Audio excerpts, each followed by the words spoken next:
controversial families. Like the children of Adam alayhi salatu wasalam, one of them solves a dispute by threatening to murder his brother. And he actually goes ahead and murders him. It's mentioned in the Quran, قَالَ لَأَقْتُلَنَّكَ, I'm going to kill you. One of the brothers says to the other brother, فَطَوَّعَتْ لَهُ نَفْسُهُ قَتْلَ أَخِيهِ فَقَتَلَهُ فَأَصْبَحَ مِنَ الْخَاسِرِينَ. فَطَوَّعَتْ لَهُ نَفْسُهُ, his soul, his desires actually pushed him towards this. Wording in the Quran is key. Etymology is the science of the study of words. And in Arabic, it's absolutely important. The word tawwa'a, Allah's used very, very carefully. Understand this. The same root letters are also used for the word tatawwa'u, which refers to optional acts. Something which is tatawwu' is an optional act. And in our faith, they hold a similar idea. They come from the word ita'a, which means to obey and to comply. Not just with a command, but the will and wishes of a being.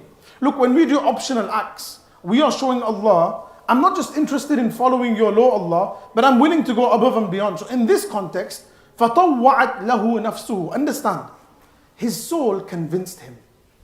Adam alayhi salam's son, who's killing the other son, Allah says, فَطَوَّعَتْ لَهُ نَفْسُهُ, his soul convinced him to do this act.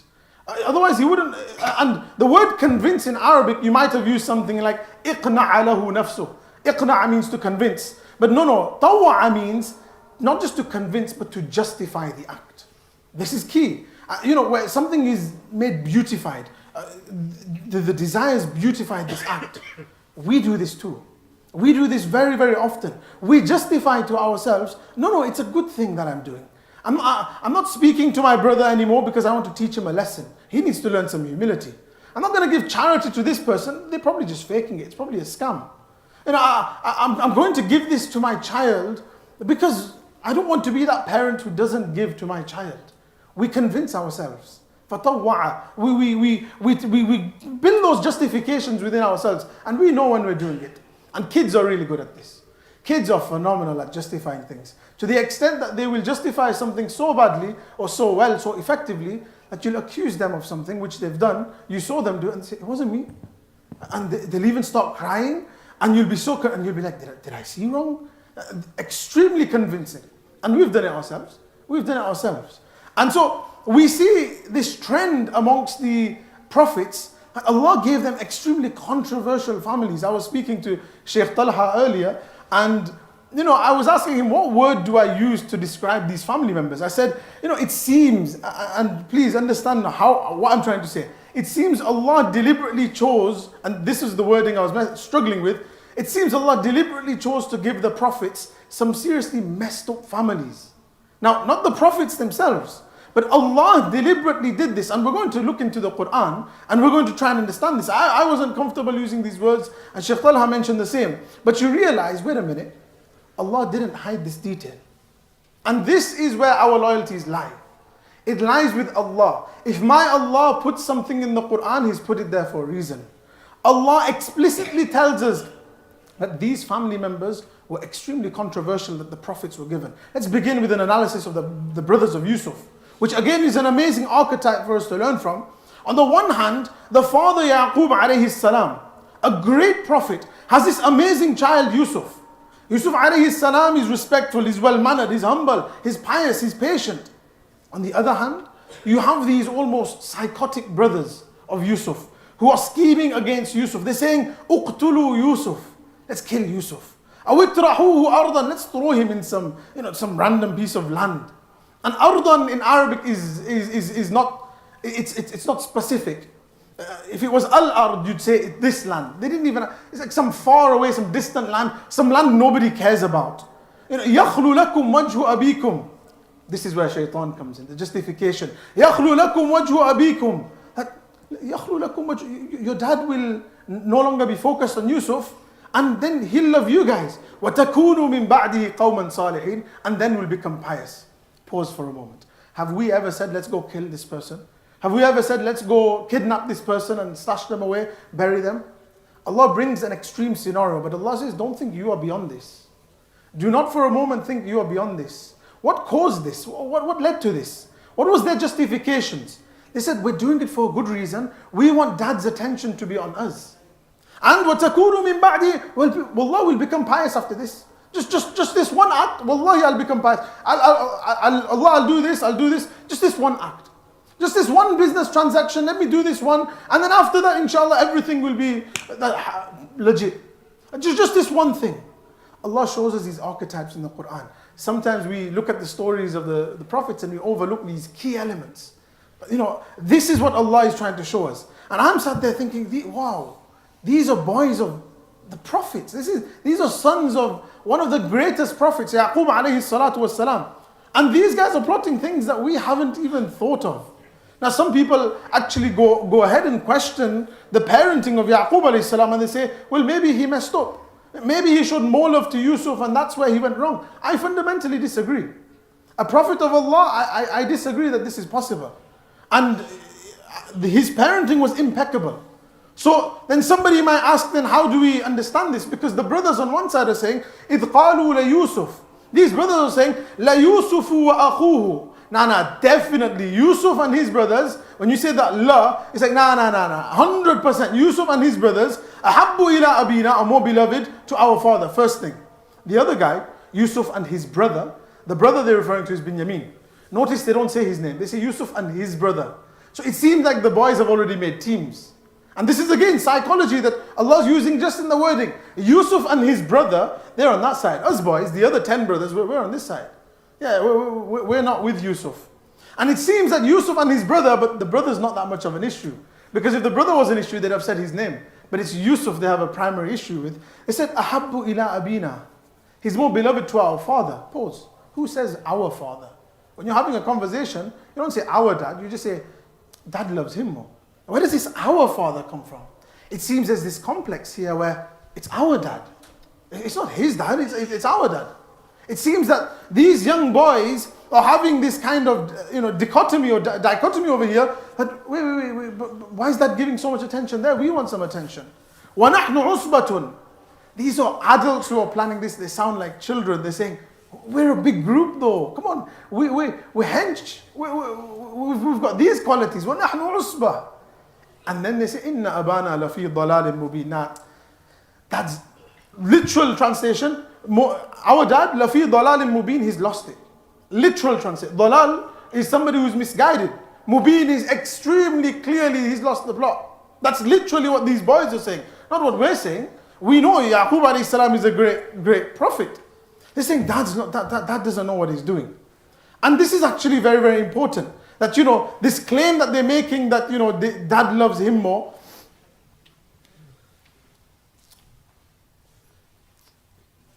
One of the points that I wanted to touch on specifically in this verse is when Yusuf alayhi salam and his brother, Binyamin alayhi salam, they're saying that dad loves him more than us. The point has just left my mind. Yeah, that's the point. That some people say that Yaqub alayhi salatu wassalam was giving them more love and attention. Yaqub alayhi salam was giving Yusuf more attention and not us. Fundamentally that's wrong. Why? Yaqub alayhi salatu wassalam, Yusuf was younger. So Yaqub alayhi salam was interacting with Yusuf as a child. And this is a child, you interact with a child differently as you do with adults. So you might say to the little child, come. Aja bachu, aja. That kind of little type of, that loving talk that you do. That doesn't mean that you're giving priority to this child over that child. So from the story of Yaqub alayhi salam, we learn that different children in our household need different interactions. So the younger children need a bit more love. But the elder children, they need a bit more responsibility.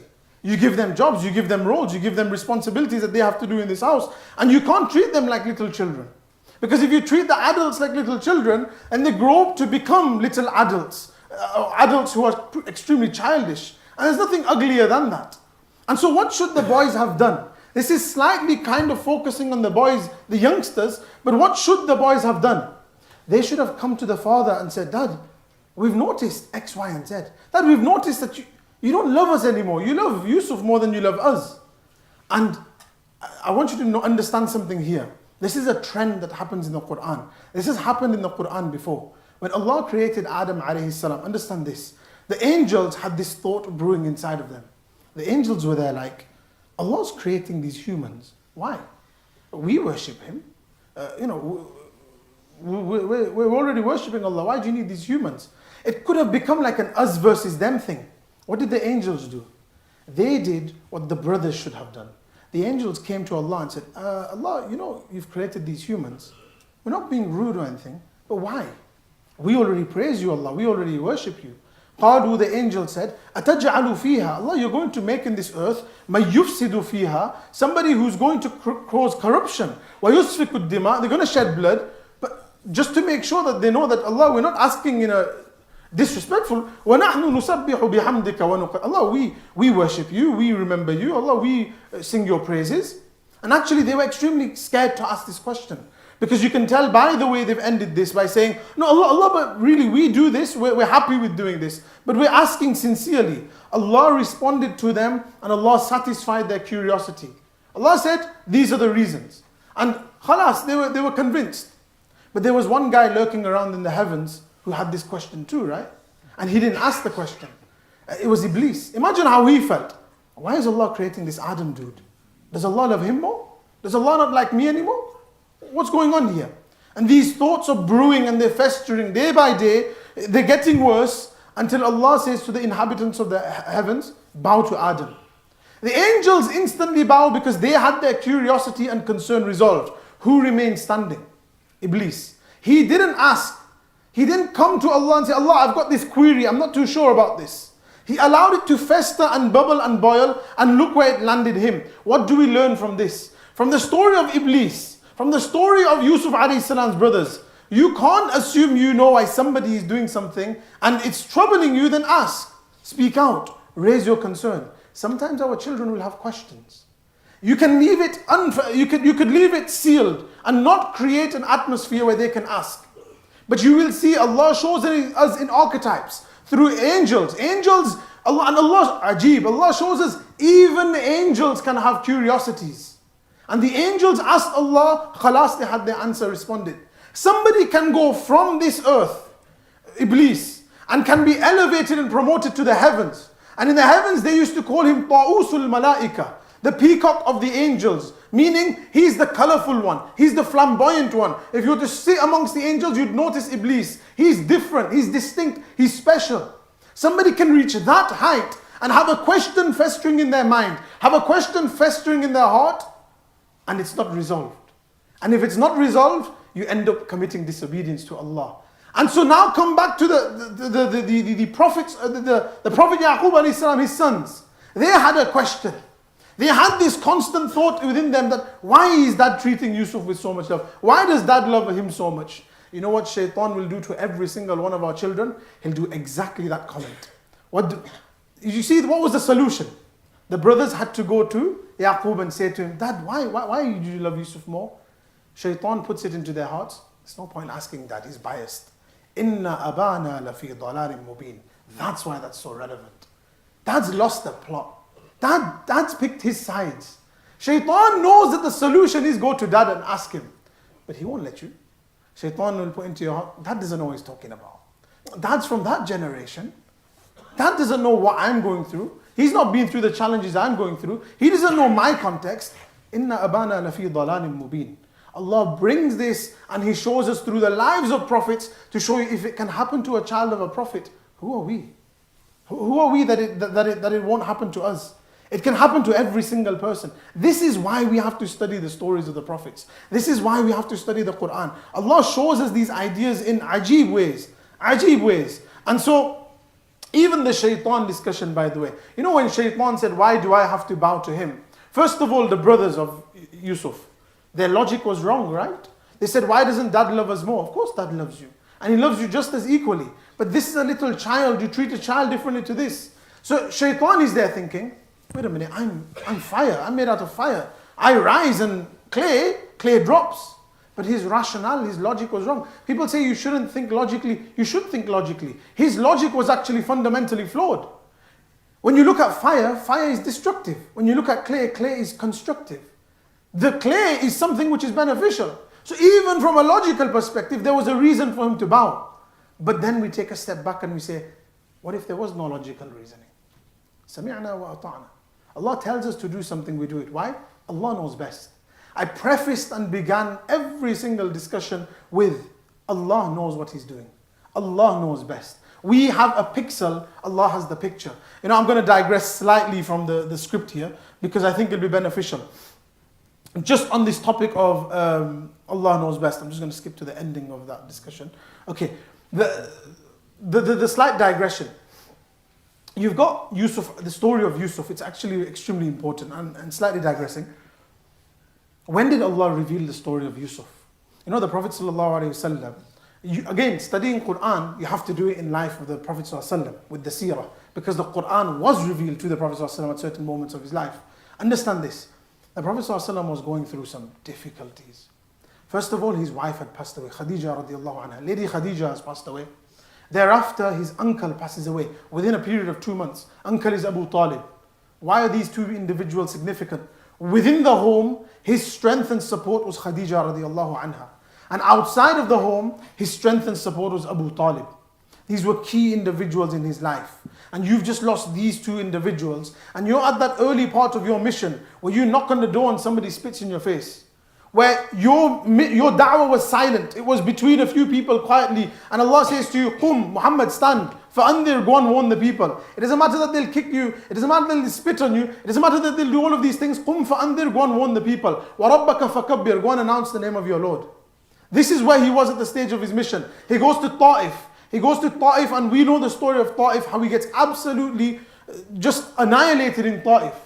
This is a man who would be in every state broken, emotionally broken, physically broken, and he needs something. And Allah sees the Prophet ﷺ in this state, and Allah reveals the entirety of Surah Yusuf to the Prophet ﷺ. Allah doesn't do this with stories. This was a special case scenario. This should be something for us to think, what's going on here? Why has Allah done this? And so one of the ideas scholars discuss is when you're at your lowest of the low, Surah Yusuf is something you should study, not just read. Don't just read it 40 times, blow in some water and drink it. That's not going to help as much as you studying the book of Allah, you reading the word of Allah, you understanding what is my Allah saying to me. There are billions and billions of conversations that took place on this earth. Allah selected a very key few and put them in His book. These conversations and stories aren't small.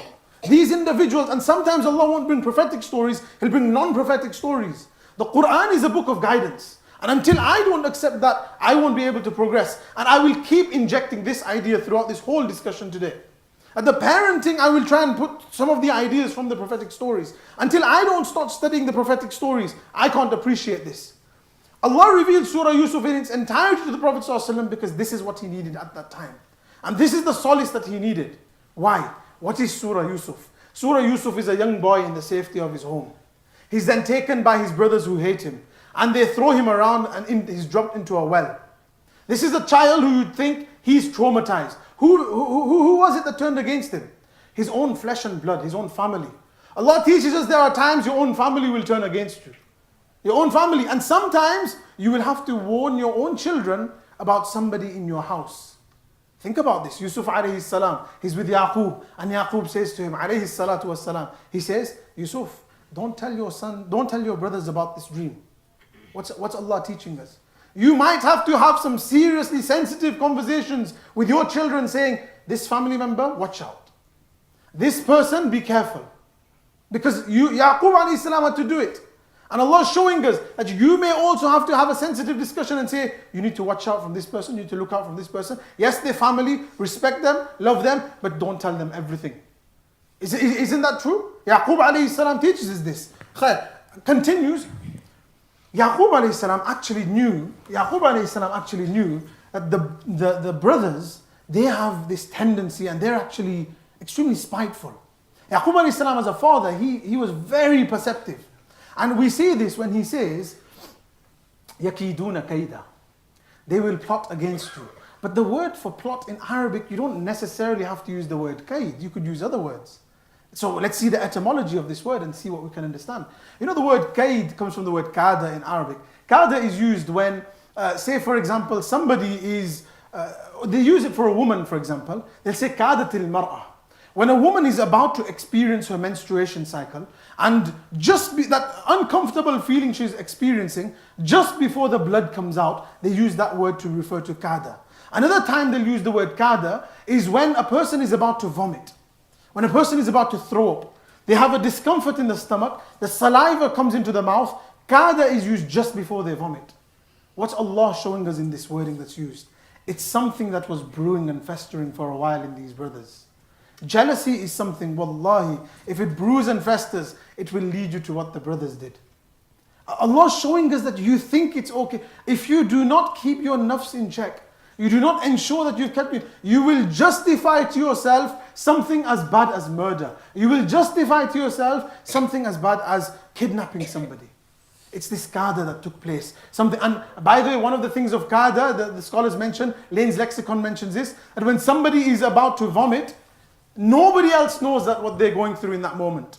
And it suddenly comes out, then you realize. The woman who's about to enter her menstruation cycle, you may notice by some external signs, there might be some giveaway signs, but what she's going through, the cramps and the feelings that she's going through, you won't know until the blood comes out, and then you will be aware. Similarly with the brothers. The brothers were in this exact same scenario. That Yaqub alayhi salam is seeing these few little signs. And Yaqub alayhi salam is realizing, hey, there's something going on. He's putting the dots together. But he can't accuse the brothers. He can't say, no, you guys are doing this. And actually later on in the story, the brothers actually initially start becoming friendly with Yusuf. And then they take him away. And all of that is a different discussion. But we were saying, look at Yusuf alayhi salam. He's somebody who, the father did everything right. Dad did everything right. And by the way, there was open communication.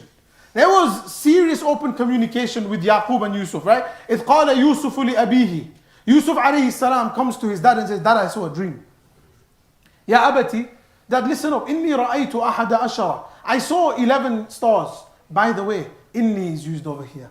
Allah doesn't use inni whenever He feels like it, just like that. Inni is used when there's something serious being said. It seems that Yusuf alayhi salam is scared. Imagine going to your father who's a prophet and saying, Dad, I saw a dream where you are prostrating to me. Imagine saying that to your prophet father. That, Dad, you are prostrating to me. You'd be so scared to say this. So this is an extremely scared Yusuf and an extremely young Yusuf. And he's coming about something which is a dream. And I'm going to say this to my dad. How might my dad react? And in the biblical versions, if you study the Bible, the biblical versions of Joseph, Yaqub alayhi salam actually flips it at him. He actually loses it. But that's not the Quranic version. The Quranic version, Yaqub alayhi salam is extremely understanding, extremely loving and caring. But the point here is, this is something which is sensitive, yes or no? This is something that he's scared of. But he can come to father.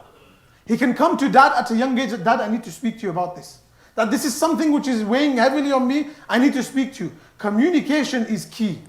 We need to learn to start communicating with our children from a young age. And he says, Inni ra'aytu, Dad, look, genuinely, wallah, like it's like he's saying that I'm not lying. Inni, that's what this inni means. I'm not lying, Dad. Ra'aytu, I saw 11 stars, the sun and the moon. Wait a minute. That's not how you order things. You might have said sun, moon and stars. Or you might have, his order is all over the place. 11 stars, sun, moon. So 11 stars is in the night, sun is in the day, moon is back in the night. He's extremely perturbed. And then he says, I saw these, رَأَيْتُهُمْ. He says, رَأَيْتُ again. He said it at the start. He said, إِنِّي رَأَيْتُ أَحَدَ عَشَرَ كَوْكَبًا وَالشَّمْسَ رَأَيْتُهُم. Why is he repeating رَأَيْتُهُم? Two reasons. Number one, it's like he's gulping, like this is the main thing that رَأَيْتُهُم. It's like that. Second reason, scholars have actually mentioned, Ibn Ashur, others they mention, he was about to mention that they have been prostrating to me. And the qamar, according to many scholars, refers to the father. Well, qamar, he didn't want to say that the moon was prostrating to me. He wanted to separate it with something else. It's a technical point. And then again, on top of that, he should have said, رَأَيْتُهُمْ سَاجِدِينَ لِي. I saw them prostrating to me. He doesn't. Sajidina li would have been normal. He says, رَأَيْتُهُمْ لِي سَاجِدِينَ. Why does he bring the li forward? It's because if he had seen the sun, moon and stars prostrating, standard, what's the big deal? But the thing that's concerning him is, why are they prostrating to me? رَأَيْتُ لِي سَاجِدِينَ. He's putting emphasis on ihtimam. Allah, why are they prostrating? Dad, why are they prostrating to me? And so our kids should be able to speak to us no matter how concerning the situation. Again, archetypes in the Quran are there to study every single word and letter. Allah is absolutely precise and perfect. If He puts a single letter there, it's there for a reason. If He puts a single word there, it's there for a reason. If He uses one word and not another, it's there for a reason. Arabic. We have to study Arabic. One of my teachers, one of my professors at university, Professor Abdul Halim, you might have read his translation. Possibly the most famous translation of the Quran in the 21st century today is Professor Abdul Halim's translation. It's the Oxford University Press translation. You'll see it everywhere. It's literally, you'll find it in bookshops as well. That's the one that they sell. We were speaking to him once, and one of the questions I asked him was, can you suffice on a translation to study the Quran? This is a man who's spent his life translating the Quran. Would be sometimes in a class, and he would be talking about a certain verse of tafsir, and then whilst we're discussing this word, we'd go into a discussion saying, this word isn't as good as this word. And so he'd pull out a piece of paper, huge glasses, Egyptian, probably 70, 80 years old, very old. He'd put huge glasses, and he'd take a piece of paper out, felt tip pen, and he'd say, what's your name? He'd write your name down, and he'd write the suggestion that you've put. Still editing his translation constantly. And he'd put that person's name in a forward, meaning this person suggested, etc. He mentioned to us that you cannot suffice in the Quran with a translation. Genuinely. Genuinely, those of you who have reached 20, 30, 40, it's still not too late. Arabic is very easy. Study this Arabic language. Yes, with the correct process. It's not going to happen overnight. It might take 2 years. It might take 3 years. But you have to study the Arabic, and over time, if you started 3 years ago, you'd be smashing it right now. So start. Just start. Khalas, bismillah, I'm going to start inshallah. New Year's resolution. Yeah. So our kids should be able to speak to us and ensure that we make time for them. So sometimes we're too busy. And this is something that you learn. Later on, they won't be able to speak to you if you haven't created that trend. You'll try to speak to them later on, and they'll give you those one-worded answers. Where are you going? I'm going out. What did you do today? Yeah, nothing, just nothing much, just chilling. Is everything okay? Yeah, everything's good. Just one-word answers. And they'll frustrate you with those answers. And you'll be like, this guy, man, you just, and the kids, you're doing this. You know exactly which statements to say, which words to say to annoy the parents. You know which phrase and how you're going to say it which will annoy them. And you'll do it. You'll do it because you're smiling because you're that skilled at it. All of us are. And our parents did the same, and you'll do the same. Open communication from early on is key. That's what we see between Yusuf and his father. It takes work, it's not easy, but you have to do stuff with your kids. You have to learn to play what they like to play. And I've said this before, if they like to play Minecraft, you have to play Minecraft with them. It's as simple as that. Look, realistically speaking, Minecraft is a game. It's a game where it's building blocks. It's building blocks on a screen. That's all it is. You could play those building blocks in the home, or you could play on the screen. There's a lot more creativity in that. I'm not saying all games, but I'm giving this as a suggestion because I know many youngsters play this, and I've played it with siblings, etc. Minecraft is a game where you build things. I've seen somebody who's built a Darul Uloom, who's built masjids using Minecraft. It's something creative. You can make your own house, you make it a project with the kids. But this is something that you have to learn to do. And so what I want us to appreciate is, Yaqub alayhi salam as a father, this is point number 1, does everything right. Absolutely perfect. And on the one hand, he has Yusuf, a fantastic young boy, who ends up being thrown into the bottom of a well. He's then dragged out, from one slave market to another, which is something Allah indicates to. He didn't just go from here to Egypt and then they sold him to this guy. No. He's going from one slave market to another, He's being pushed, he's living with slaves. He ends up at this place in Egypt. And then, you have those special slaves. So somebody probably saw Yusuf and bought him, and this is exclusive. Then the politician comes around and says, I want to purchase a slave. And I've got a special one for you. Takes him into the back and says, this one, Yusuf. He sells him Yusuf. Yusuf ends up, and now Yusuf's living in the house of this politician. His wife is just as bad as this politician. We know what politicians are like. In front of the cameras they say one thing, behind the scenes they say another thing. And by the way, this is part of Yusuf alayhi salam's training, because Allah says that وَيُعَلِّمُكَ مِن تَأْوِيلِ الْأَحَادِيثِ. Ta'wil al-ahadith doesn't mean interpretation of dreams. Ta'wil al-ahadith means interpretation of different speech. And Yusuf, you're going to have a responsibility that's coming. You need to know how all the different types of speech. You need to know how the slave person speaks. You need to know how the politicians speak. You need to know what the rich women of Egypt are talking about, because you're going to be in this politician's home. You're bringing this, she's got her friends over. What are they discussing? What's the politician saying? In front of the camera is what he's saying. Behind the camera is what he's saying. You're now working with the cooks. You're working with the farmers. You're working with all these different people. Then Yusuf alayhi salam, you're going to end up in prison. That's where the prisoners are, the worst of society. You've got to learn how they speak. All of this. And this, how do we know? Allah is the word, وَكَذَلِكَ. وَكَذَلِكَ. And that is how Allah taught Yusuf alayhi salam all of these different types of speech. What we're learning here is, on one side you've got Yusuf. He's been through all of this.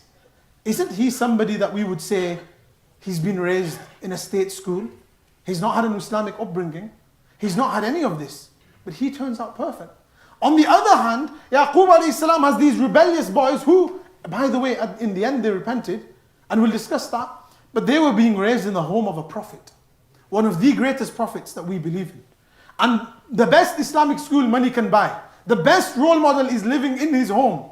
He was raised by Yaqub alayhi salam, who Allah in the Quran refers to him as a role model father. As somebody Allah granted knowledge to. وَإِنَّهُ لَذُو عِلْمٍ. Allah says, this is somebody who I gave knowledge to. And so what is the point that I'm making, and what is the reason for this discussion here? In every parenting seminar, in every parenting lecture, every parenting series, this very question comes up every single time. I did everything right. I sent them to Islamic schools. I raised them well in the home. I did everything within my power. Mothers are crying. Fathers are distraught. We gave our lives for this child. I did everything I could. Where did it go wrong? What did I do wrong? Wallahi. And for us it's easy to say, you didn't raise them right. You didn't do this right. X, Y, and Z. As a bystander, as somebody who's looking in from the outside, it's easy to say, you didn't make an Islamic home. You didn't lead by example. That isn't always the case. I do concede completely. That is sometimes the case. Often and very often there is negligence on our parts. But that's not always the case.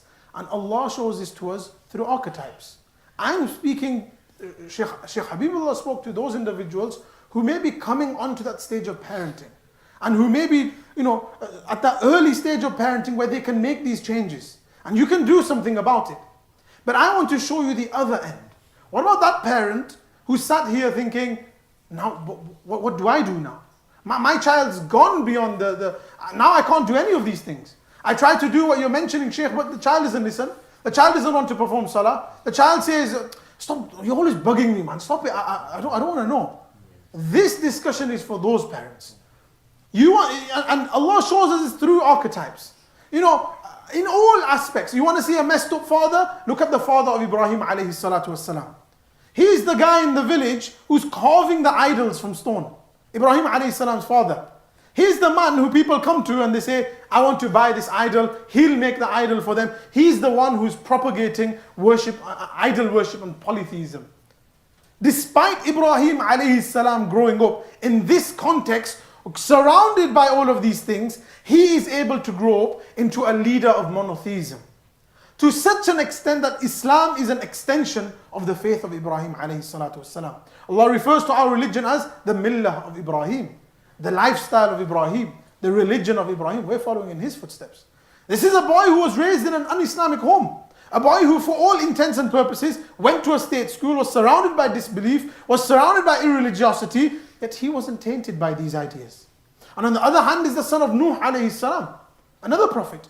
A legendary prophet who called his people to Allah for hundreds of years. At the end of it all, his own son dies with disbelief. And wallahi, I read these stories and I think, this is something we would hide. But Allah brings it out into the public in the Quran. Allah wants us to look at the lives of these prophets and their families, and Allah wants us to understand وَهِيَ تَجْرِي بِهِمْ فِي مَوْجٍ كَالْجِبَالِ, that this ark is flowing in the water. And وَنَادَى نُوحٌ ibnahu, Nuh shouts to his son, وَكَانَ فِي مَعْزِلٍ, and his son, he's doing his own thing. He's not interested. يَا بُنَيَّ إِرْكَبْ مَعَنَا, my son, listen. Please, just jump on the boat. When we translate ya, by the way, in Arabic, you'll see the archaic translation, oh my son. That's not what Allah is conveying here. Ya, whenever it's translated in the Quran, it hides within it some internal meaning. We have to understand from the context. Ya bunayya here is literally, please my son. It's a plea. It's not, oh my dear beloved son. Like that's how it. But you have to understand the context. It's like, please, my son, irkab ma'ana. And isn't every parent like this? You're pleading to your child, come on board, وَلَا تَكُنْ مَعَ don't be from the disbelievers. The son goes, سَآوِي إِلَى جَبَلٍ. One of the things that you learn about this son is he's chilled out. The word sa in Arabic comes for tarakhi, delay. Don't worry, Dad. I'll just find some mountain. Ila jabalin. He's not even planned it. It's some random mountain. Dad, yeah, I'll probably find some hilltop or something. Ya'simuni min al-ma. It's a bit of water. He doesn't even see it as like some sort of punishment. Right? He'll save me from the water. What are you stressing for? Are we not like, our children not like this with their parents? Chill out, man. I'll pray when I get older, man. Ya'simuni min al-ma. The parents are pleading in the chat. قَالَ لَا عَاصِمَ الْيَوْمِ. Again, he's not saying this really, stood like this. Noah isn't saying, لَا عَاصِمَ الْيَوْمَ مِنْ أَمْرِ اللَّهِ. There is no safety from. No. He's pleading to his, لَا عَاصِمَ الْيَوْمِ مِنْ أَمْرِ اللَّهِ. There's no way that you can save yourself other than the way Allah has decided. وَحَالَ بَيْنَهُمُ الْمَوْجِ. Even the vivid imagery Allah shows that a huge wave just crashes in between them. فَكَانَ مِنَ الْمُغْرَقِينَ. 1 second he's there, the wave crashes over, next second he's gone. Allah shows us this fleeting idea. 1 second you're the guy at top. 1 second you're the guy with the clique. You're the man. You've got the boys. And the next second you're under the ground. And somebody else walks on top with exactly the same thought process as you had. Exactly the same. We think that we're so different. We think we're so unique. But everything we have thought, somebody else has thought. And everything we achieve, somebody else has achieved. Like, we're not new on this earth. Allah gives us archetypes to look at the people who made mistakes. And Allah puts these in the Quran. There's a similar case study in Surah Kahf, which I was discussing with Shaykh Talha, but we don't want to go into that. What is the summation or the conclusion of what I want to say? Allah has given us the responsibility of raising our children, but we have zero control on the end result. It's as insane as that sounds, I'll say that again. Allah has entrusted us with the responsibility of raising our children, but we have zero control over the end result. The Prophet ﷺ, the greatest father to ever exist, also says to his daughter, Ya Fatima bint Muhammad, O Fatima, the son of Muhammad, Anqidi nafsaki min al-nar. Save yourself from the fire of hell. فَإِنِّي لَا أَمْلِكُ لَكِ مِنَ اللَّهِ شَيْئًا. I have no authority to make a case for you in the court of Allah. The Prophet ﷺ says to his own daughter, I am the best role model as a parent that can be, but not even I can come in between Allah when it comes to what will happen. And Allah gives us these stories to give us hope. Allah gives these most perfect human beings, most perfect of human beings as prophets. And Allah gives us hope through them. That things might have gone wrong, things might not have even gone wrong. You do your responsibility. That's all we are entrusted with. Allah, and this is, by the way, this is the secret to us as well. Your entire life should be on this methodology. My entire life should be on this methodology. That Allah is not interested in the results. Listen to this again and again. Take this home. If there's one thing you take home today from me, it's take this home. Allah is not interested in the results. If Allah wanted results, angels would be in our place. Allah looks for effort. That's what Allah looks for. You can make the same sin every single day and make tawbah every single night. On that last day, when you leave this world, you made tawbah, you leave sinless. Not sins, but Allah will forgive. Sinless. Allah has overlooked everything. Angels that wrote it, wiped. The earth that witnessed it, wiped. And Allah only knows and you know. Even your body parts are made to forget. This is Allah. The point that I am making is, Allah is not interested in results. Allah is interested in effort. You will never know, I will never know if my salah is accepted. You will never know, I will never know if I'm going to enter Jannah. Allah wants effort, and Allah will give. There's a beautiful hadith in Bukhari, which we often hear. There's a woman who's a prostitute, and she's walking, and she comes across a dog. And this dog is thirsty. And Allah, this dog is thirsty. So what this prostitute does is she jumps into the water, and she takes this kind of sock that she has, and it's probably dripping, and she brings it out and gives some water to this thirsty dog. Allah forgives her sins and enters her into Jannah.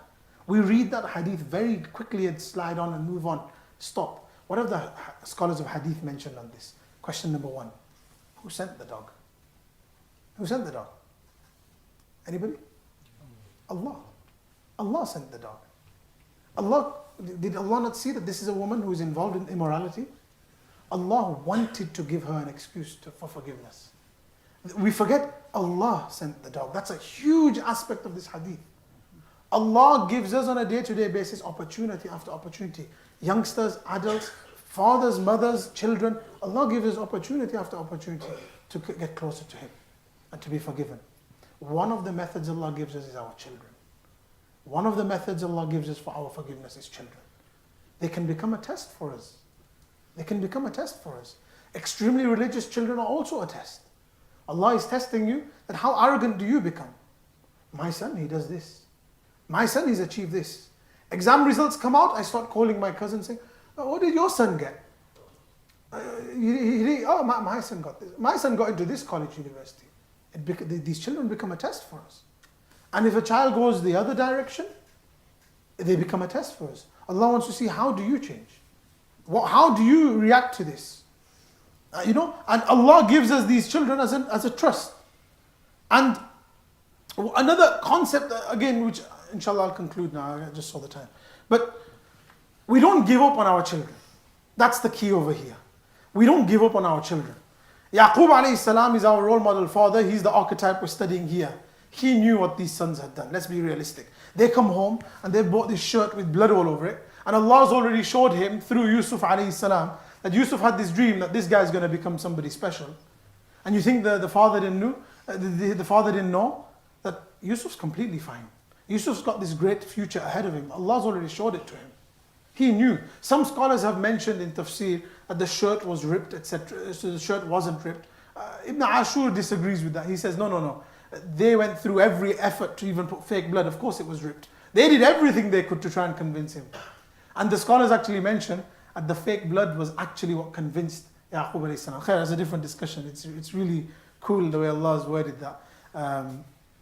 The bidamin kadhib, what was that verse? Sorry to put you on the spot. وَجَاءُوا عَلَىٰ قَمِيسِهِ بِدَمٍ كَذِبٍ. Actually in Arabic it's normally وَجَاءُوا بِدَمٍ كَذِبٍ عَلَىٰ قَمِيسِهِ. The bidamin kadhibin should have been there. Allah has reversed that to show something ajib. But that's another time. This is where Yaqub alayhi salam comes in as a role model father. He knew what these sons have done. Did he kick them out? Did he beat them up? Did he take their belongings and throw them out? Say, no, you're a disgrace to me, my family. Don't worry about the disgrace and all of this. The disgrace is on the day of judgment. You have to answer to Allah. Forget what the next door neighbor will say. Forget what this person will say. You need to worry about what my Allah will say. Allah might even ask, why did you throw him out? You sinned again and again and I didn't throw you out and you decide to throw him out? You decide to throw her out? Well, what is this? Now again, understand. Sometimes this child becomes a poison in the home. There are instances where you may need to throw out. There are instances where you may need to inform the other children, the younger children. Like Yaqub alayhi salam had to say to his children, that listen, to say to Yusuf, watch out for your other brothers. You might have to have this uncomfortable conversation with your younger children saying, listen, he's doing X, Y, and Z. You shouldn't be doing this. You might have to have these uncomfortable conversations. But there comes a point, and I say this to parents, there comes a point in your child's life when your advice is not wanted. It's unwelcomed. And it actually becomes nagging. Every time you say something, you're pushing them further and further away. We are responsible for our children up until they are adults. After that, they are directly answerable to Allah. What's my point? We should make every effort from that point where they are born to that point where they become adults. That is the key point where you should be raising your children. After that, you will get to have all the fun you want. You'll be able to enjoy your children after that as well. But ensure that primary period is not overlooked. Because if you mess up on that part, then everything else after that you struggle with. And this is with everything in life. Education, mess up on this bit, things afterwards don't board as well. You might get lucky. You might get lucky. And like Shaykh Habibullah mentioned, some Jamaati guy might turn up and take your son. And because of that Jamaati individual,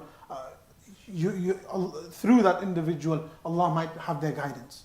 That's a possibility, but there's no guarantee.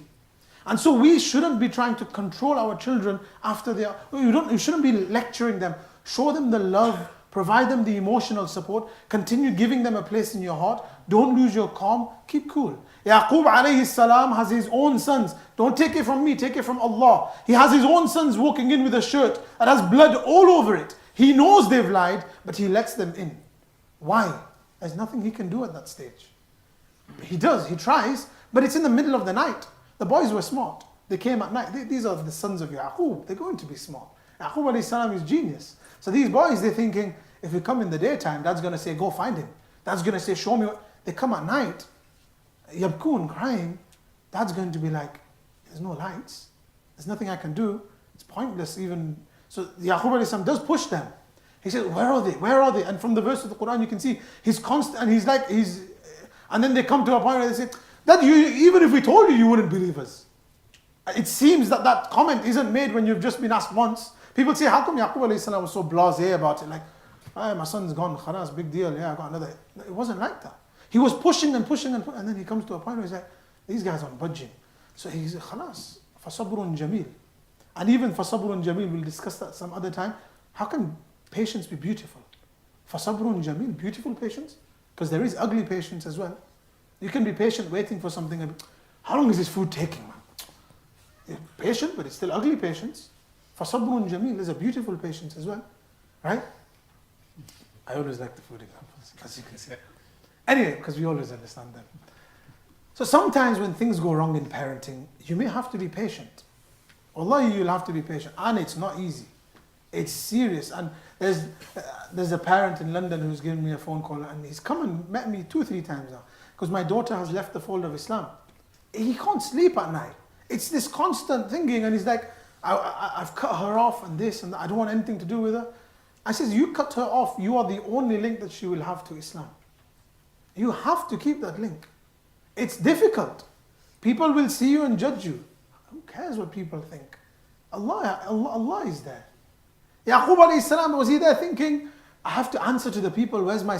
You think people didn't notice Yusuf's missing? You think they were living in just Yaqub alayhi salam living in his house, and he's like, well, what will people say? Of course there was that concept. People would say, where's Yusuf? You had another son, where's he gone? And Yusuf, being the most handsome out of all of them, the most respectful out of all of them, he was probably the one who would walk around with Yaqub alayhi salam, and they're like, where's Yusuf? Where's your son gone? You think he wouldn't have felt that? Of course he would have felt that. And how long did he have to wait? A day? A few days? A week? A month? A year? I would argue it was between 10 to 20 years. Because Yusuf alayhi salam goes when he's arguably between the ages of 10 to 15, extremely young. And when he re-meets, he's an adult, he's matured. Allah even skips a few scenes and says he's now grown up and he's matured, he's got experience.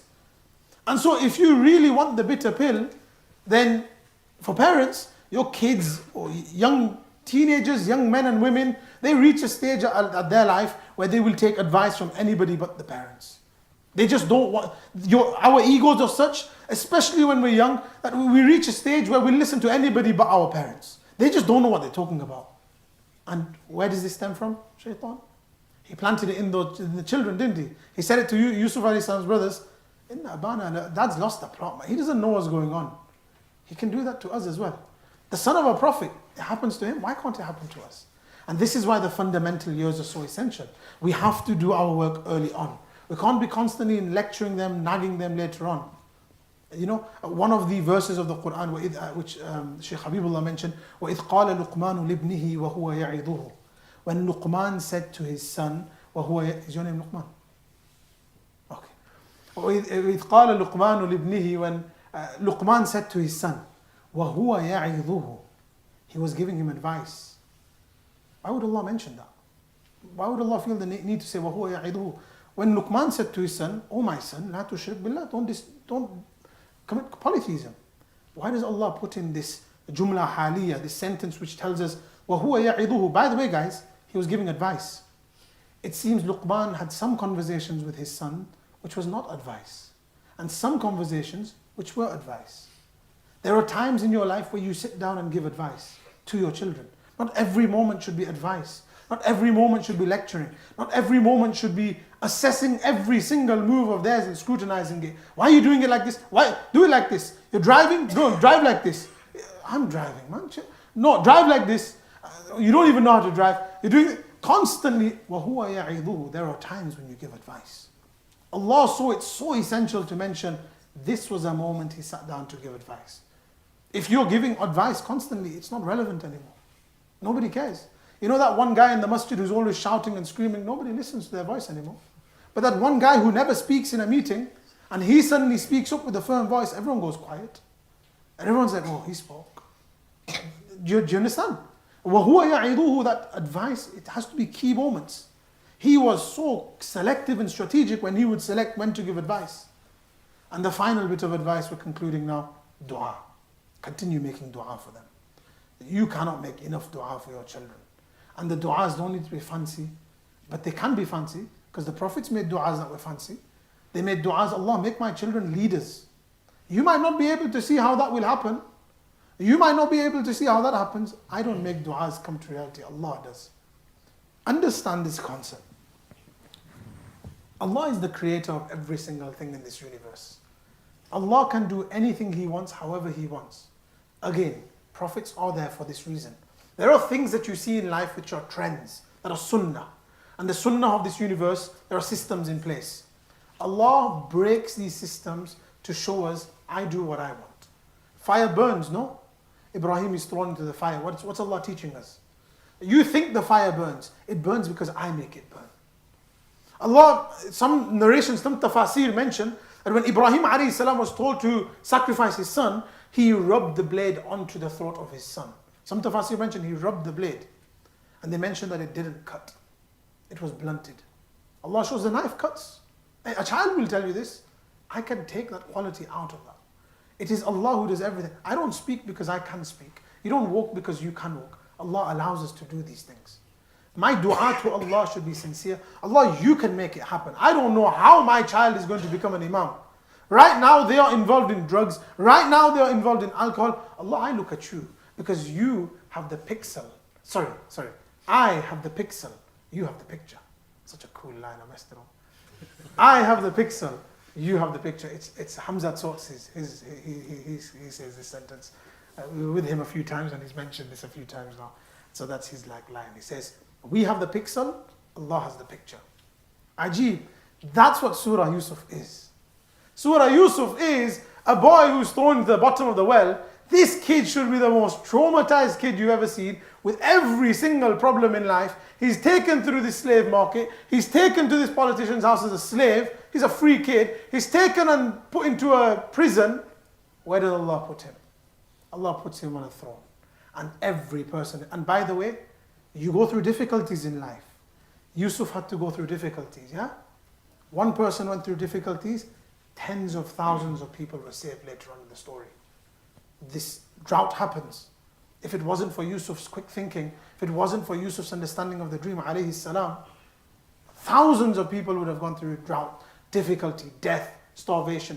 And arguably, historians mention, this story of Joseph is one of the key indicators of what makes Egypt what it is today. Because of this incident is what caused it to eventually become what it became. This is something I need to understand. Allah will send difficulties, Allah will send challenges. Youngsters, I'll say something quickly to you. Don't think that you accepting Islam makes things easy. It'll get harder.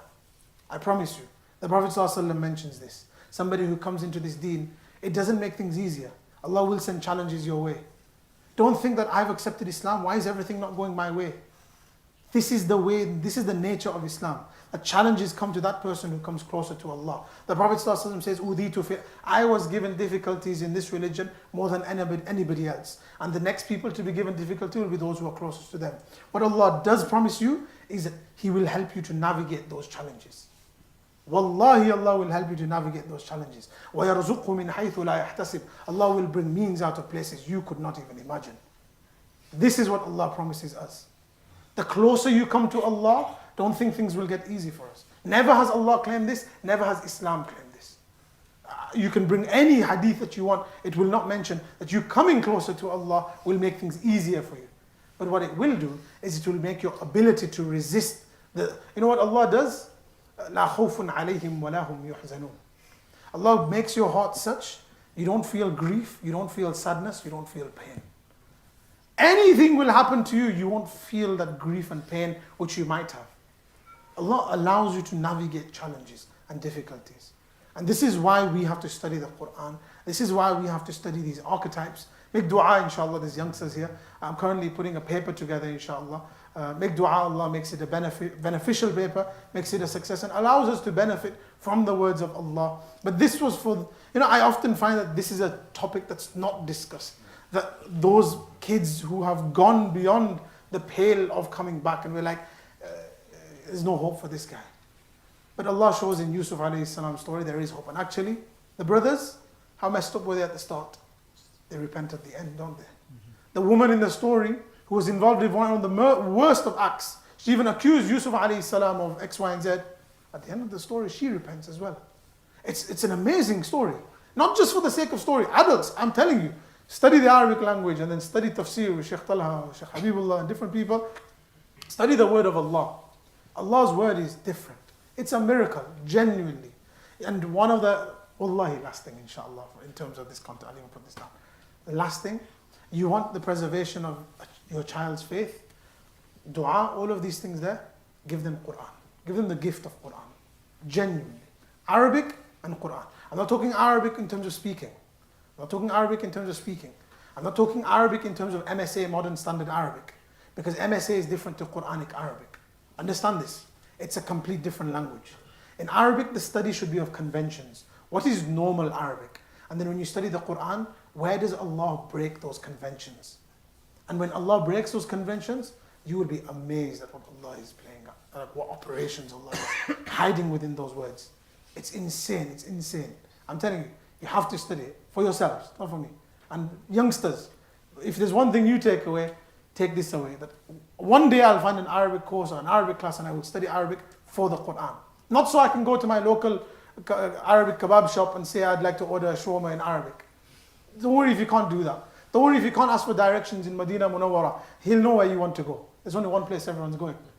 Either they're going to the restaurant, the hotel, or the haram. That's it. You understand? What we need to focus on is studying the Quran. You could be anybody sat here right now with any level of understanding and study. Study the Quran and learn the Quran. What is my Allah saying? Don't let it be, please don't let it be that you hit 40, 50, 60, 70 and you still don't know what your Allah is saying. You don't know what Allah is saying to you. Allah give us the ability, inshallah. I request the shuyukh to come forward, inshallah. There'll be Q&A if anybody has questions. Inshallah, Shaykh Talha, Shaykh Habibullah, Munshi will take any questions, inshallah. Yeah? Is there any questions? If anybody has any questions, parents, youngsters, feel free to ask. This is your opportunity. Question at the front over here. First one's for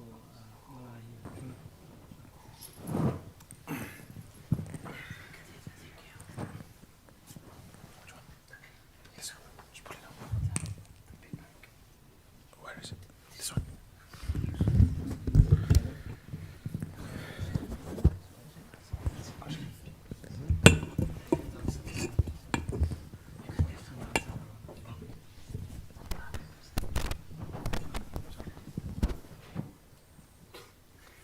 Wait, this is for you.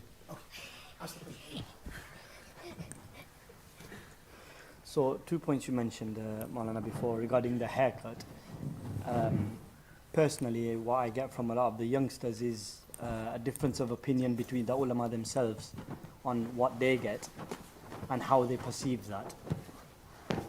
That's the reason for a lot of the messing up of the haircuts on what's allowed, what's not allowed. Secondly, I think opinion of mine is that a lot of the time the youth spend, the children spend a lot of time in school. And school education is important now. As parents, we send them to Islamic ethos schools, but even them type of schools have lost their ethos.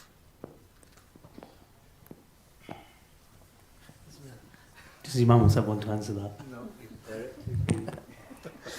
So for example, we tell our kids in our homes that Christmas is not our faith, not part of our faith. But then they go to school and act out plays in an Islamic environment, adding a few nasheeds saying that it's okay, what we're doing is okay. I mean, if you want to... We'll deal with the first question first. Okay. Yeah? So his question was in relation to hairstyles. Okay. The fundamental hadith which talks about hairstyles is the hadith where the Prophet sallallahu alaihi wasallam, the hadith words are Naha Rasulullah sallallahu alaihi wasallam anil qaza'. Okay, but the Prophet sallallahu alaihi wasallam, he forbade hairstyles which were qaza'. That's the Arabic term. Now, qaza', from the perspective at the time of the Prophet ﷺ, was basically such that one portion of the hair would be shaved and the other portion of the hair would be long. Okay, so that's qaza' in terms of the explanation of qaza' from the hadith perspective. Now, the situation here is that what level of hairstyle is allowed, not allowed. Okay, if somebody, and this is Mufti Muhammad bin Adam al-Kawthari, he's written, I don't know if you've read this, on his Darul Ifta, he's answered this question quite well, but in his response, one of the key things that he's mentioned is that if somebody has a hairstyle where part of the hair is shaved, and the rest of the hair is quite long, then that is completely unacceptable, impermissible. Okay? Where he has given some sort of flexibility is where the hair is not completely shaven on the sides, or whatever, where, for example, is something like short back and side. However, the condition that he has placed here is that the person, when he has a haircut like this, it's important that his intention is not imitation. So if somebody cuts his hair, which is short back and side, and I'm talking about short back and side, which is not extreme short back and side. This is very important. Extreme short back and side. Sometimes, look, I'll give you an example. Some people, they have haircuts where they have a little bit of hair long at the top, and the sides are shorter, but the difference between the two is not huge. I'll give you an example that somebody's like got, let's say for example, a number 7, I don't know if these numbers exist now, but number 7 at the top, and something like a number 4, number 5 on the side. So when you look at it, you won't be able to see that there's a huge difference. Does that make sense? So that sort of haircut is fine, acceptable, nobody can point a finger at you. Does that make sense? If, however, you're going to have a haircut which is extreme, and when I say extreme, it's something like it's shaven on the sides and it's very long at the top, or it's not shaven on the sides, but it's an extreme number 1 or number 2, Do you know what I'm talking about? Skin fade. Is it skin fade? Is that what it's called? I'm sorry, I'm 20 years back, But that sort of thing. And then you've got very long hair at the top, then that will fall under qaza'. That will fall under qaza', and that will be impermissible. If you want to read more on this, you can read, like I said, Mufti Muhammad bin Adam, Darul Ifta, he's written something on this. But bear this in mind, okay? If it's extreme, it's impermissible. If there is a difference of 1 or 2, as long as your intention is not imitation, then inshallah it's fine. I'll give you an example. This is just an example I'm giving.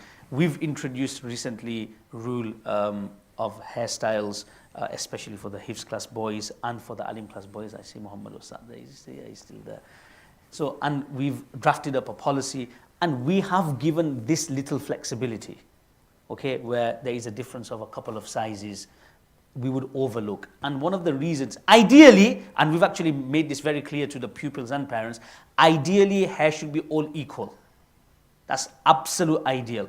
But we've given this flexibility because we know that children are currently coming from skin fade, and we're trying to get them to level, complete level, and that's going to be maybe a bit very difficult for them. So we've kind of like given them a little leeway in the middle, so that, hopefully they'll come to that level hair. So that's just on that issue.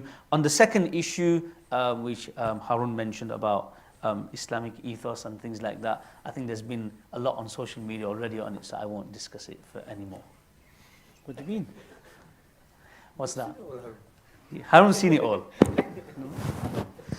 Look, the bottom line is any issue which is to do with creed,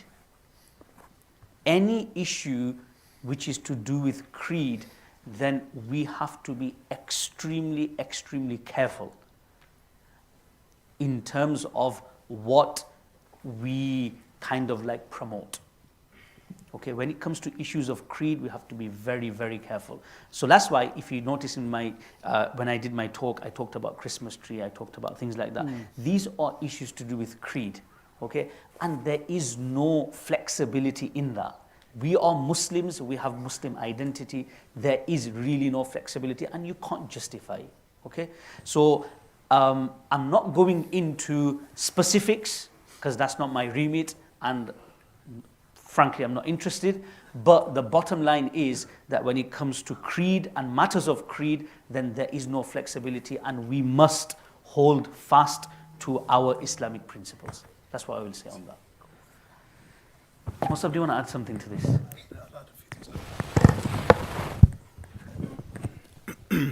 Regarding the last question, you mentioned regarding the certain schools, and again all of these ideas, that's similar to what I was discussing, that doesn't matter the context the child is placed in the home.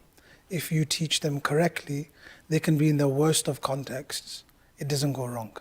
Second of all, what Shaykh Habibullah just mentioned about creed, and not making a kind of, you don't make leniency when it comes to creed. From the prophetic model we see this. The Prophet ﷺ, when it came to actions, he was extremely lenient. He would do what's known as tadrij. When it came to removing alcohol from the Muslim community, we all know this well. He started very gradually, and he said, you know what, you can continue drinking, but you can't drink in these hours. Or you can't drink at the prayer times. And slowly, he gradually removes it. Because he understands that actions need to be done gradually. But faith and creed, there's no compromise.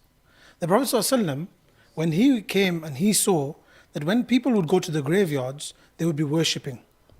The Prophet ﷺ didn't say, you can worship on these days, and no. The first hadith that you'll find when it comes to graveyards is the Prophet ﷺ forbade anybody from going to the graveyards for any reason other than burial. Men were not allowed, women were not allowed, nobody. Then later on, the Prophet ﷺ gave permissibility. Why? Scholars mention, why did he not do tadrij? Why did he not gradually remove this idea? It was a faith-based idea. When it comes to Iman, the Prophet ﷺ, nobody is allowed to go to the graveyards.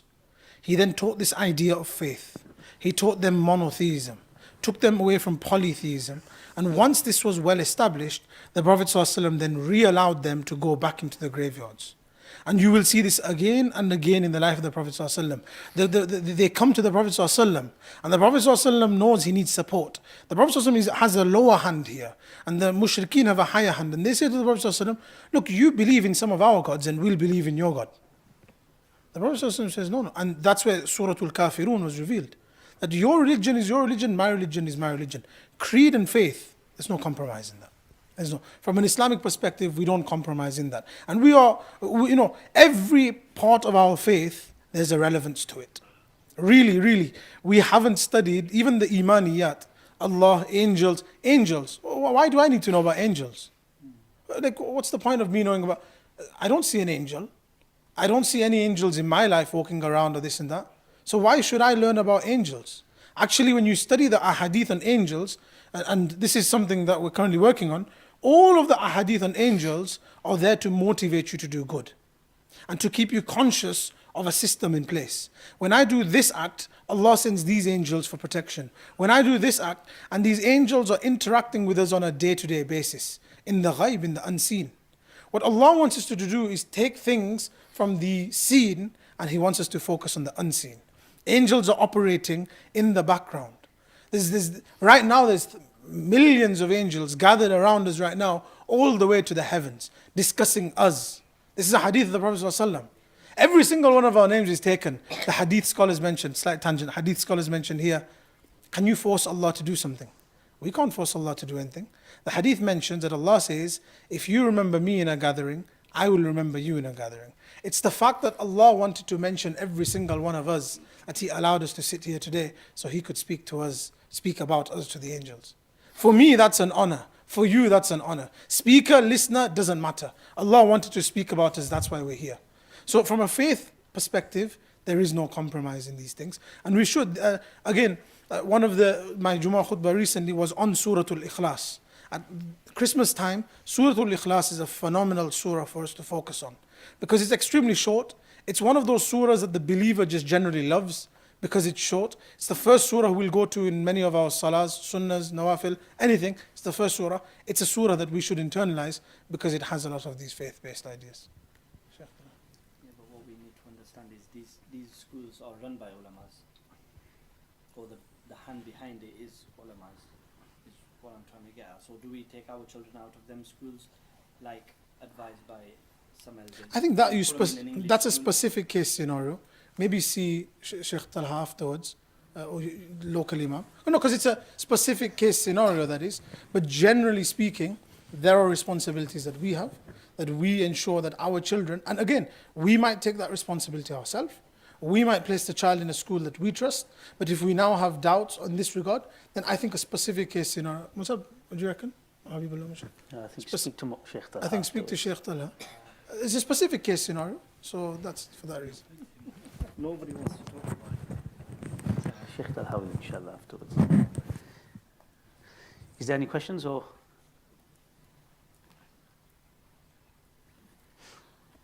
No?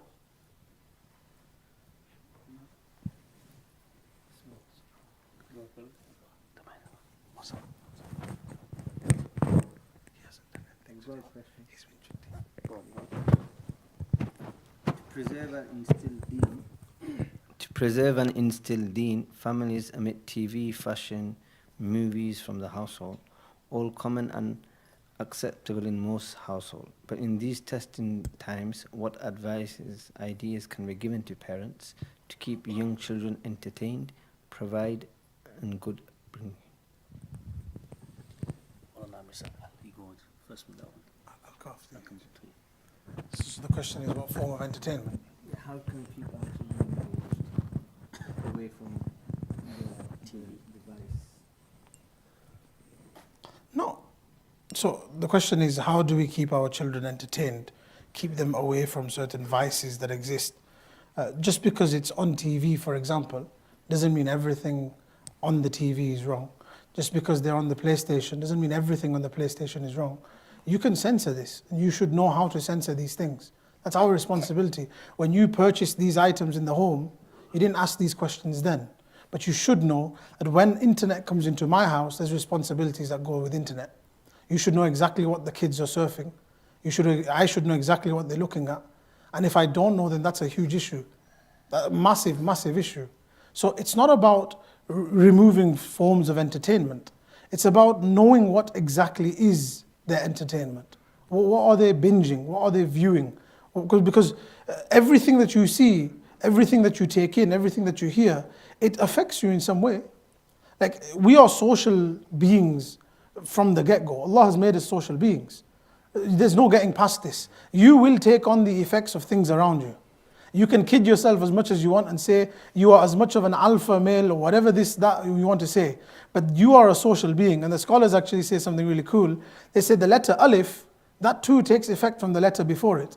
If you put an empty letter before it, like the letter ba, the alif is empty, ba. And if you put a full letter before it, like a kha, that alif becomes full.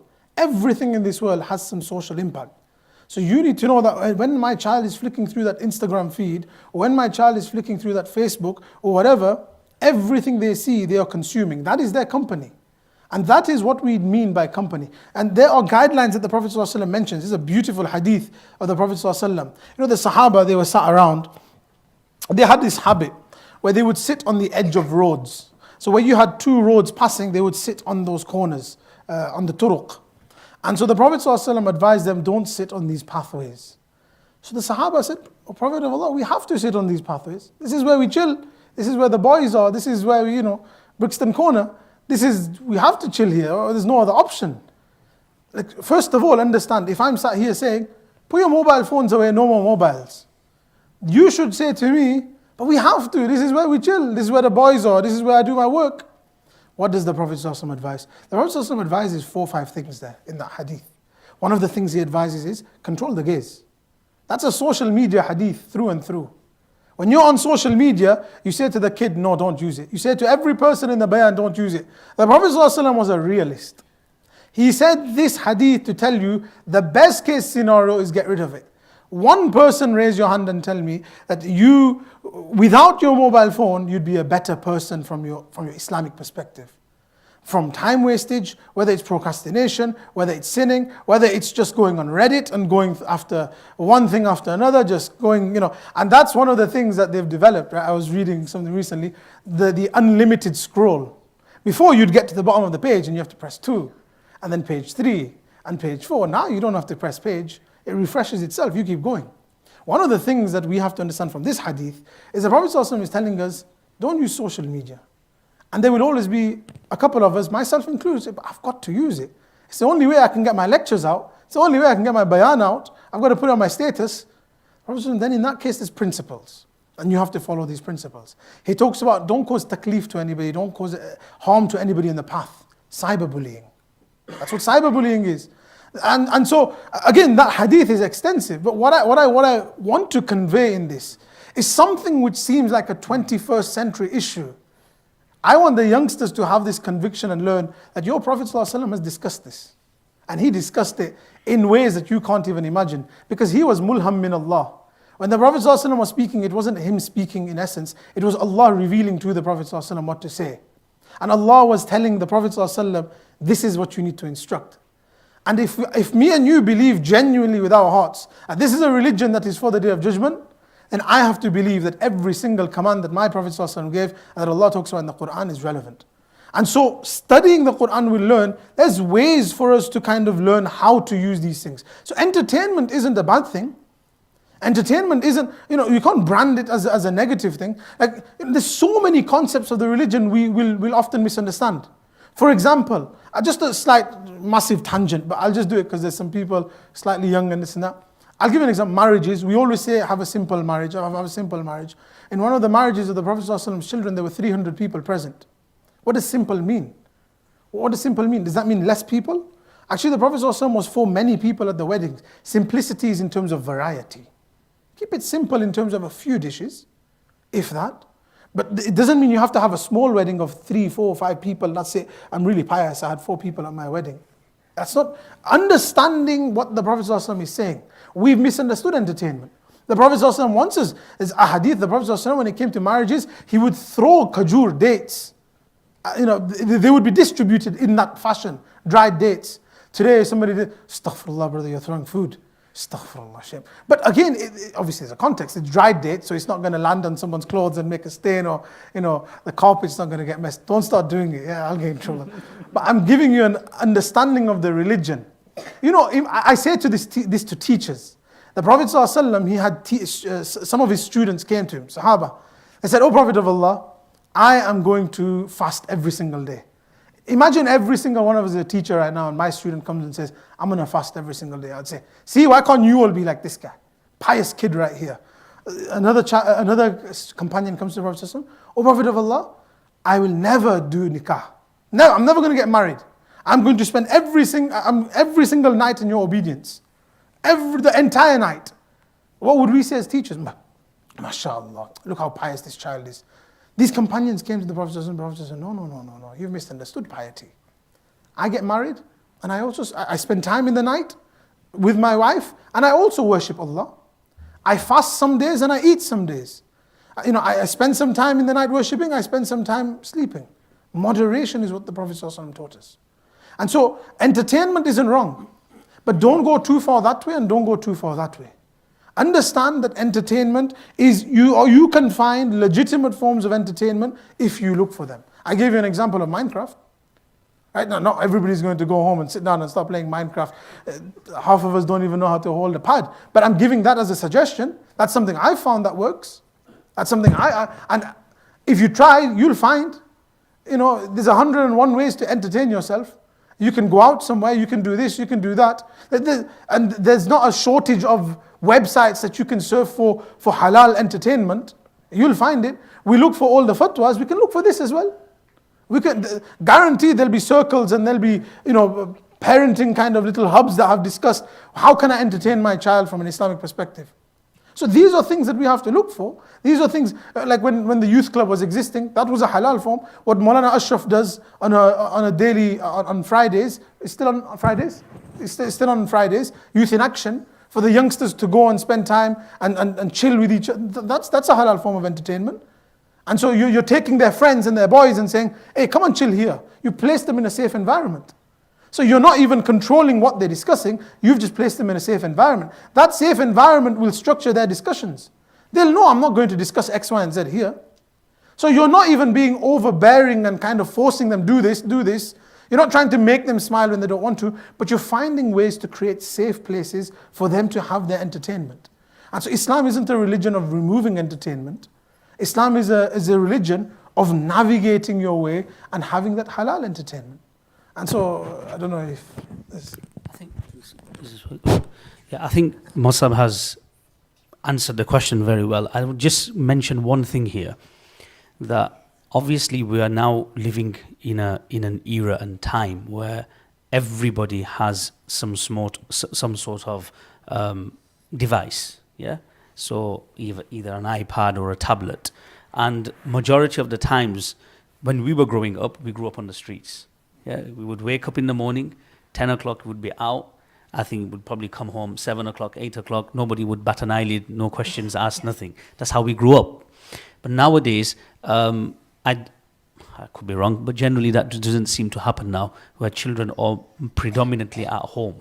Okay, and if they're at home, they need some form of entertainment. So like Maulana said, you've got to, as parents, make sure that the entertainment your child is accessing is ethical, it's halal, number one. Number two, which I feel is also very important, is that you as parents have got to, or we as parents have got to ensure that the time spent on these gadgets is controlled. That's very, very important, because I hear from certain, when these things are discussed amongst friends and madrasa, etc., that some children, they are on their PS4, I think the PS5 has come out now, by the way, yeah, am I right? PS4, PS5, or their tablet for hours on end, okay? That needs to be controlled. So one of the things is that, try and introduce some sort of board games at home, which the children take part in. There's things like Lego. If you've got young children, you'll be surprised. I've got a little one at home, 7 years old. Honestly, the kind of things he makes with Lego, it surprises me. I've actually taken photos and videos, just to, as again, yadgiri. But it's amazing how creative their minds are. But if we are just going to allow them to stay on that tablet for hours on end, that creativity is never going to, you're never going to realize that creativity in that child. So I think the honest truth is, look, there will be a school of thought that will say, no tablet, no iPad, but realistically that's not going to happen. But as parents, we need to limit the amount of time our children spend on these gadgets. I think that's really important. And any content that they are accessing, we need to make sure that it's obviously halal and ethical. I'd also like to add as well that in terms of the board games, etc., we as parents should be involved with them, as Masa was saying as well. And we can have a family game, play Articulate, play Ludo or whatever, Monopoly with the kids, and with that you'll have a bonding with your kids as well. You'll have that bonding, that relationship, that friend. Because what we need to understand is that, as Masa is saying as well, that we're all social creatures. We need somebody to relate to. If your child can relate to you, he will not need to look anywhere else. If your child can relate to you, if he can bond with you, if he can engage with you, he won't need anybody else. So this is also very, you have family times, family nights. So let's sit down, let's have a game of Ludo, and make it exciting. Act a little bit silly as well with the kids. They enjoy it as well, and they'll enjoy it, and they'll say, instead of playing on our tablets, no, let us have a game of Ludo. Let us have a game of Articulate. Let us play this. Let us play. You need to give time to your kids as parents as well. Not just what happens is, okay, chokru cartoon, turn on the TV and feed him. He's not listening. Or I need to do my own thing. Parents, I remember one parent coming to me. Oh, that once, I think the Wi-Fi wasn't in the house, wasn't working. So the parent said to me, we were all sitting together and we were all just quiet and we didn't know what to do. Because what's always happened is we're all there. My wife's on her phone. I'm on my phone. The kids is on his phone. we're all sitting there and we're all in our own world. We're all in our own bubble. So it's not really family time.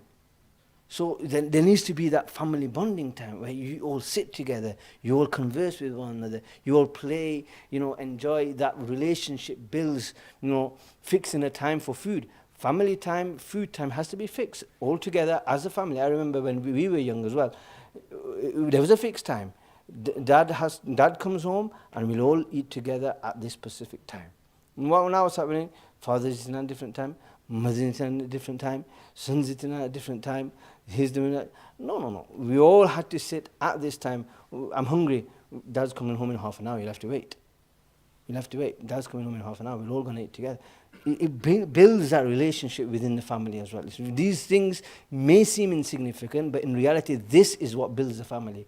Family is not just individuals within a house. Family is that bond which is created within one another. So these kind of things are very, very important. And just because we're sat on this side, doesn't mean, and because we look really like stern and serious, that doesn't mean we're like this at home. Guaranteed. I'll tell you first, I'm the biggest jungli in the house. And I guarantee Sheikh Habibullah and Sheikh Talha will be the same. They'll run around in the house. Without giving away any secrets. Yeah, without giving too many secrets. But I'll tell you a step further. Hazrat Umar radiallahu anhu was the same. Umar radiallahu anhu, when we mentioned in the khutbah, أَشَدُّهُمْ فِي أَمْرِ اللَّهِ Umar. The most severe when it came to this religion was Umar. When shaitan is walking on one path and Umar comes back that way, shaitan changes his path. How's Umar radiallahu anhu in the home? Somebody comes, hadith of Ahmad, somebody comes and he's one of the ummal of Umar radiallahu anhu, which is one of the, how would I word this? He's like his governors, one of his governors comes. And he comes into the home of Umar radiallahu anhu whilst Umar radiallahu anhu is lying down and the kids are playing. So this man who's one of his governors says, Umar, how come they're all running around? They're all making noises. When I enter the home, everyone goes quiet. And the person speaking goes silent. Umar radiallahu ta'ala who says to him, اعتزل عمالنا. Do one, you're fired. I don't need you as a governor anymore. If you cannot show compassion to your own family, كيف ترفق بأمة محمد صلى الله عليه وسلم. How will you show compassion and love to the ummah of the Prophet صلى الله عليه وسلم? This is Umar radiallahu anhu who we read about, but we read just this one side of him. We think we have this huge study of the religion, such a depth of the religion. And then you study the lives of the companions. Why did Allah give so many companions? Why did Allah give the Prophet ﷺ so many companions? Like, he could have achieved what he achieved with probably half of those companions. Every single one of those companions had a personality. Allah wants you to keep your personality. If you're a joker, you be the joker. If you're that guy who's serious, you be serious. But there's a way you can take this deen and be the joker at the same time. There's a companion which is the favorite companion of pretty much most scholars, Nu'ayman ibn Amr. Nu'ayman ibn Amr is that companion, Ajib companion radiallahu anhu. He was the practical joker of the companions. In the time of Uthman radiallahu anhu, when he was the Khalifa, there was a blind man walking around. And the blind man said, where's the toilet? He was looking for the toilet. Nu'ayman ibn Amr radiallahu anhu leads him to the masjid. In the masjid, he says, here's the toilet. He sits down and starts doing his business. Everyone goes, hey, what are you doing? What are you doing? It's the masjid. That's what happens. So that guy goes, who brought me here? It was Nu'ayman. He goes, wait till I get Nu'ayman. Nu'ayman comes a few days later. And he comes to this elderly gentleman, the one who's blind, and he says, I heard you're looking for Nu'ayman. He goes, yeah, where is he? He goes, I'll take you to him. He takes him to Uthman radiallahu anhu, the Khalifa of the time. He says, that's Nu'ayman. So the elderly man starts beating him up, Uthman radiallahu anhu. And all the companions group, what are you doing, man? This is Uthman, this is the Khalifa. And he says, he wasn't me, it was Nu'ayman. These were the companions. Yani they had these interactions. They had these, and we mentioned earlier, scholars having disagreements, and some scholars say this. What we understand as disagreements isn't what you understand as disagreements. And when scholars, if I disagree with Sheikh Habibullah on something or Sheikh Talha, we'll have a discussion, but the disagreement is in that mas'ala.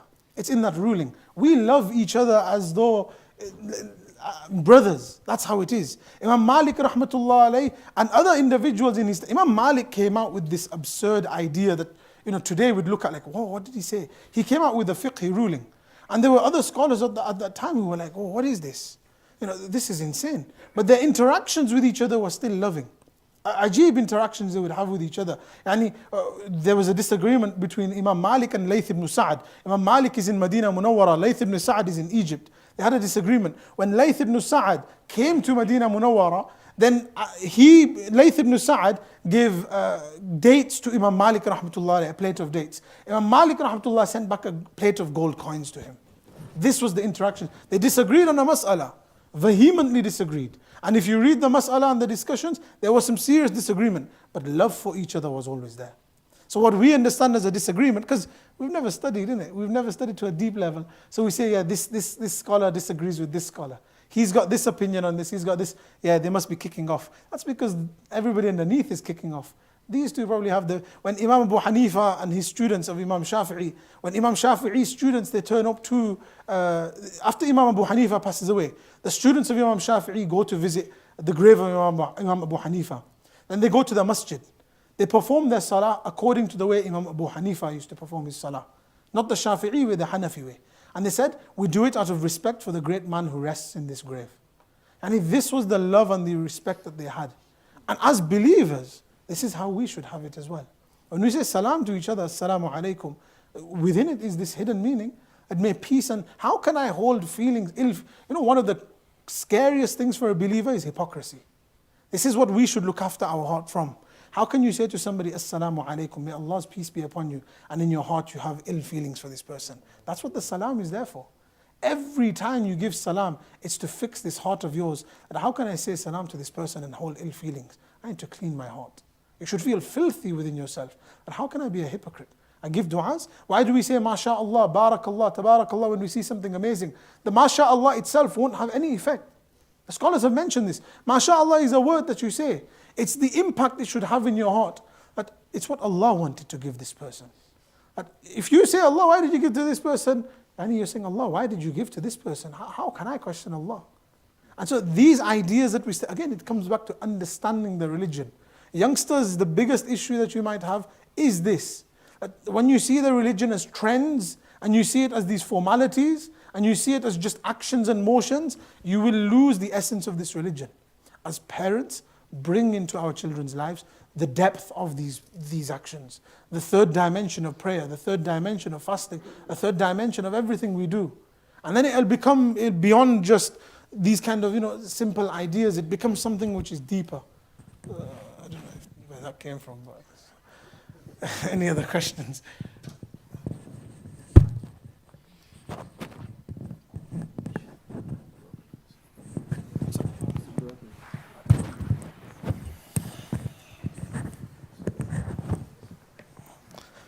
الحمد لله رب العالمين ولا عاقبة للمتقين والصلاة والسلام على سيدنا محمد وعلى آله وصحبه أجمعين.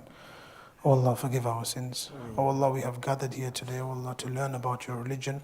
Oh Allah, grant us an understanding of your religion. Oh my Allah, we are weak. Oh my Allah, we are misguided. Oh my Allah, we need your guidance. Oh my Allah, nobody guides the way you guide. Oh my Allah, I can knock on every single door. I can turn to every single person again and again. Eventually they get bored of me, oh my Allah. Eventually they get tired of me, oh my Allah. Allah, you want me to come to your door. Allah, today I come to you with a sincere heart. Oh Allah, forgive my sins. Oh my Allah, forgive my sins. Oh my Allah, if you turn me away, which door will I knock on? Oh my Allah, if you turn me away, who will I go to? Oh my Allah, forgive my sins. Forgive my sins, oh my Allah. Allah, these are called sins, but they are your disobediences. Oh Allah, you gave me clothing. Oh my Allah, you gave me food. Oh my Allah, you gave me protection. Oh my Allah, you gave me everything and I disobey you with this same body. Oh my Allah, forgive me. Allah, from today I make an intention that I will never sin again in my entire life. And Allah, if I sin, I will make tawbah. I will make istighfar. I will turn back to you, Allah. Allah, I am weak. Allah, I am weak, but I need your strength, oh Allah. Grant me strength. Oh Allah, grant me the ability. Oh my Allah, there are parents sat here today who are sincere in their yearning to raise pious, upright children. Oh my Allah, grant every single person here pious and upright children. Oh my Allah, grant every single one of his children who please you, oh Allah. Oh Allah, allow us to have within us the quality that was mentioned today, that when we see our family doing good, there is no pleasure greater than this, oh Allah. Oh Allah, allow us to experience this. Allow us to experience the coolness of faith. Allow us to experience the coolness of our children. Oh my Allah, allow us to benefit from these ideas that were discussed today. Oh my Allah, grant us your protection. Oh Allah, there are many harms that the children will be coming into. Oh Allah, protect them. Oh Allah, save them. Oh Allah, only your protection do we seek. Oh Allah, only your isti'adah do we seek. Allah, when we say Iyaka na'budu wa Iyaka nasta'een, oh Allah, we ask only from you. Nasta'een is that asking, oh my Allah, where a person asks when they have nobody else to turn to. Oh Allah, nasta'een is that asking where a person has tried every single door but everybody else has rejected them. Oh my Allah, nasta'een is that individual you turn to who is the only one who can help you in this situation. Oh Allah, we ask for your help, oh Allah. Allow us to raise children in the way that pleases you, oh my Allah. Accept all our sitting here. Rabbana atina fid dunya hasana. Oh my Allah, there are people sat here whose children may have been misled. Oh Allah, there are people who are sat here whose children may have gone astray. But oh Allah, just as you brought the children of Yusuf, the children of Yaqub back, oh Allah, bring our children back also. Oh Allah, allow us to die with faith, oh my Allah. The scholars of the past, they weren't crying for the acceptance of their salah. They weren't crying for the acceptance of their years of obedience. They were crying that, oh Allah, grant us faith in our final moments. Allow us to leave this world with Iman. Oh Allah, we leave this world with Iman. We have achieved everything in this world and more. And Allah, we leave this world without Iman. We have lost everything. Oh Allah, do not let Iman end at me, oh my Allah. Do not let Iman end at my children, oh my Allah. Allow Iman to continue in our bloodline forever until the day of judgment, oh my Allah. Forgive all of our sins. Rabbana atina fid dunya hasana. Oh my Allah, grant us the goodness of this world. وَفِي الْآخِرَةِ حَسَنَةً, and the goodness of the next world. وَقِنَا عَذَابَ النَّارِ, and protect us all from the punishment of the fire. سبحان ربك رب العزة عما يصفون وسلام على المرسلين والحمد لله رب العالمين برحمتك يا أرحم الراحمين.